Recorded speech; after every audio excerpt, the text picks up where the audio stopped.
So this is from my 18th. It's a bit smudged now, but yeah, no, that was just basically from Mum. Saying that she says, Laura, my gorgeous daughter, I so wish I could be with you to celebrate this special day. Have fun, my honey bun, I'm always with you. And then she does like kisses. Yeah. Every year. She did that. We got age and today. But Mum couldn't write, this isn't Mum's writing, Mum couldn't write all of them, but you know, she's done that. Yeah. It's really lovely. I look forward to it, because especially at the moment, it's been so long, and like you think about it and you think about her all the time, but it's like a different kind of feeling. And I said I've sort of got to the point now where it's just like when you first go through all the grieving process and stuff like that, not that there's like one straight path, but you sort of sit there and go, oh god, she's not going to be here for like the big stuff now. So it's sort of nice that she has stuff like this, so she is a part of it still. So that's really nice. I remember the day I met you, I was sat in the corner because I was like, I'm not doing counselling. Why would I do counselling? The attitude I had. And I was a bit wary of it at first, because I was like, oh, I don't know. I wanted to do it, but at the same time I didn't. And then so I remember seeing you at my house and you spoke to us, and I was like, okay, I quite like her. She's like straight to it.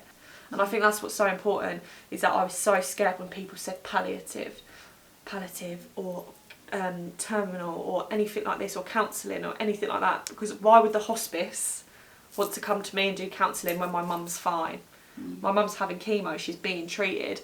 And I think that's what scared me the most out of it all, is because I was like, why does this lady from the hospice want to come talk to me? Hospice, I associated it with death, and it's not. And I think that was important, because you were like, I was like, so why do I need counselling, basically? I think I said something like that, and you were like, well, to deal with everything that's going on, like right now, because it is a scary thing. And I didn't necessarily have to sit there and bang on about my mum's diagnosis, because at that point I was sort of like, my mum's diagnosis was this. And then we had a good 6 months break, and then I went on holiday and I found out my mum's cancer had back, and I was like, no, I need to go see Julie again, because it was a big thing for me. But I really needed to talk about that and what that meant, like this cancer coming back. And then Mum came in here for a week for symptom control.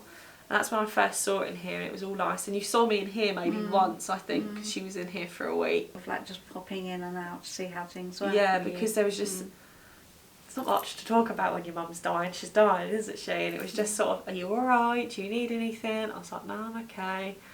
You're waiting for this person who you love, who's not there anymore.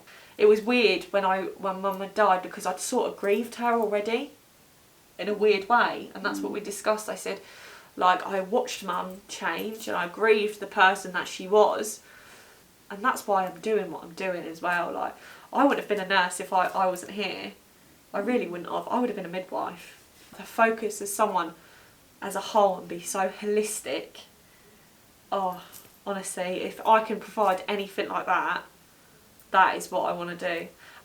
To be able to have that empathy and sit there and like, I remember when I'd wait for counselling for you and I'd see a little girl and I'd be like, oh my god, someone in her family, she's going through like something that I'm going through, and I just wanted to hug them and go, it'll be okay. Like, it doesn't seem like it now, but it will. And like, to have that experience and just to take a little bit from here and give it to everyone, sort of thing, I think that's really important.